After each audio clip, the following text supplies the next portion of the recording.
अब जैसे सावित्रीबाई में आप देखोगे सिटिंग एरिया काफ़ी बड़ा है, मतलब रिसेप्शन के पास बैठने के लिए, और बीच में भी एक हॉल टाइप का है बैठने के लिए। पर महामाया हॉस्टल में वो नहीं था। लेकिन सावित्री में सारे रूम में बालकनी नहीं थी, महामाया हॉस्टल में सारे रूम में बालकनी है। तो ऐसे ही हॉस्टल के बीच किसी में कुछ अच्छा है, किसी में कुछ अच्छा है, तो ऐसा अच्छा बुरा नहीं बोल सकती किसी को, सारे ही मुझे सही लगते हैं। Hello everyone, welcome back to Aparna mini blog channel. इस वीडियो में आपको काफ़ी सारे इन्फॉर्मेशन मिलेंगे।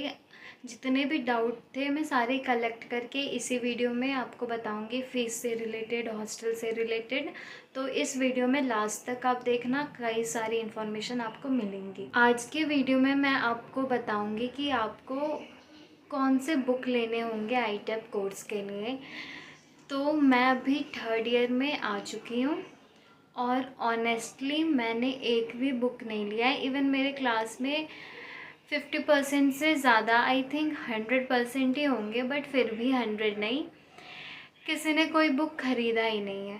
क्यों? क्योंकि बुक की ज़रूरत पड़ती ही नहीं है। आपका कुछ दिन होगा क्लास और एग्ज़ाम यूँ आते तो बुक ख़रीदने की ज़रूरत पड़ती ही नहीं है, क्योंकि ख़रीदोगे तो रखा रहने वाला है। तो फिर भी अगर आपको कोई बुक ख़रीदनी होती है तो आपके पास जो सिलेबस आएगा, सिलेबस के लास्ट में बुक के नाम लिखे होते हैं कि आपको ये बुक ख़रीदना है। मतलब कि आप ये बुक की हेल्प ले सकते हो, आप वो बुक ख़रीद सकते हो।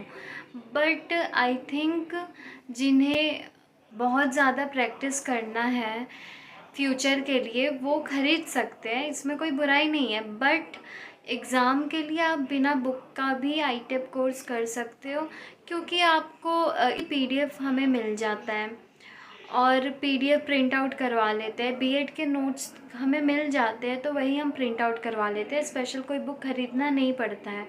बाकी मैथ्स के लिए हमें क्वेश्चन सॉल्व करना है, प्रैक्टिस करना है, तो क्वेश्चन हमें गूगल से मिल जाते हैं प्रैक्टिस करने के लिए। यूट्यूब से भी लेक्चर देखते हैं तो वहाँ से भी प्रैक्टिस हो जाता है। तो इसलिए बुक ख़रीदना अभी तक नहीं पड़ा है। लेकिन अगर आपको बुक ख़रीदना है तो सिलेबस के लास्ट में बुक के नाम रहते हैं, वो आप ख़रीदना चाहो तो ख़रीद सकते हैं। बट नहीं ख़रीदने से भी कोई नुकसान आपका नहीं है, क्योंकि पीडीएफ आपको टीचर्स प्रोवाइड करते हैं, आप वो प्रिंट आउट करवा लो और उतना पढ़ लो। और एक्स्ट्रा प्रैक्टिस के लिए गूगल और यूट्यूब है। तो हर सेमेस्टर के लिए बहुत सारे बुक ख़रीदना डोंट थिंक कि उतना अच्छा है। आप फ्यूचर के लिए एक अच्छी बुक ख़रीद लो, उसी से प्रैक्टिस करो। ओवरऑल आपके ऊपर है, आप बुक ख़रीदना चाहो ख़रीदो, ना ख़रीदना चाहो मत ख़रीदो। बट हाँ, पीडीएफ प्रिंट आउट करवाना ज़रूरी होता है, क्योंकि क्योंकि उससे आपको काफ़ी ज़्यादा हेल्प होगी। और आप रेगुलर क्लास जाओ, इससे स्कोरिंग ज़्यादा होगा, क्योंकि क्लास में समझाया जाता है जो हमारे सिलेबस में है, नोट्स प्रोवाइड होते हैं। तो इसलिए क्लास जाना ज़्यादा इम्पॉर्टेंट है। आप इससे अच्छा स्कोर कर सकते हो, आपको समझ ज़्यादा अच्छे से आएगा। तो बुक से ज़्यादा इम्पॉर्टेंट है क्लास अटेंड करना।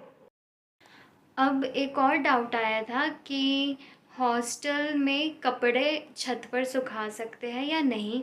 तो ऑफ कोर्स पूरा हॉस्टल आपका है। अब पूरा हॉस्टल आपका है, इसका ये मतलब नहीं आप वहाँ पे अपनी दादागिरी दिखाओगे। इट मीन्स कि आपको छत पर सुखाना है कपड़े, आप सुखा सकते हो, कोई आपको रोक नहीं सकता छत पर सुखाने के लिए। और अगर ग्राउंड फ्लोर पे, जैसे मेरा रूम फर्स्ट डे में ग्राउंड फ्लोर पे था, तो मेरे रूम में भी बालकनी नहीं थी, तो मैं कपड़े बाहर सुखाती थी। मेरे खिड़की के बाहर तरफ जो पेड़ था वहाँ पे मैं रस्सी लगाकर सुखाती थी, मैं छत पर नहीं सुखाती थी। तो जिसको जहाँ मन है वहाँ कपड़े सुखाओ, बाकी सेफ्टी आपके ऊपर है। मेरे साथ ऐसा हुआ था कि एक बार मेरे कपड़े काट दिए थे, मतलब स्वेटर, तो बाकी रिस्क रहता है। कपड़े कई बार सुनने में आया है चोरी भी हो जाते हैं। मेरे चोरी तो नहीं हुए, पर हाँ एक स्वेटर मेरा कट कर दिया था। तो बाहर सुखाने में यही रिस्क रहता है, बट हमेशा ऐसा नहीं होता है, एक साल में एक ही बार हुआ है। बाकी हॉस्टल में चोरों की भी कमी नहीं है गाइज़, ये सही बात है। बहुतों का बहुत कुछ चोरी होता है। इवन मेरे रूम में भी मेरे सारे पैसे चोरी हो गए थे। तो सेफ्टी से रखना है सारी चीज़ें, लापरवाही नहीं करनी है। इसका मतलब यह है कि आप किसी पे भरोसा ना करो। आपके बहुत करीबी दोस्त हैं आप कर सकते हो अपने रिस्क पे, बट आई डोंट थिंक कि किसी पे भरोसा ज़्यादा करना चाहिए। करो बट बहुत ज़्यादा नहीं, आंख बंद करके नहीं, क्योंकि मैं धोखा खा चुकी हूँ ना। आप घर से दूर जा रहे हो, हॉस्टल रह रहे हो, तो काफ़ी चालाकी से रहना। और सारे हॉस्टल ही अच्छे हैं, ऐसा नहीं है कि ये ज़्यादा अच्छा है वो ज़्यादा बुरा है। मतलब देखो, मैं सावित्री बाई में रहने लगी, मुझे सावित्री बाई अच्छा लगा। मैं महामाया में रहने लगी, मुझे महामाया हॉस्टल अच्छा लगा। अब मैं रानी लक्ष्मीबाई में रहूँगी, अब मुझे वो भी अच्छा लग जाएगा। अभी मुझे लग रहा है कि वो शायद अच्छा ना लगे, बट वो भी अच्छा लग जाएगा। तो रहने से सारे ही अच्छे लगने लगते हैं। अब जैसे सावित्री बाई में आप देखोगे सिटिंग एरिया काफ़ी बड़ा है, मतलब रिसेप्शन के पास बैठने के लिए, और बीच में भी एक हॉल टाइप का है बैठने के लिए।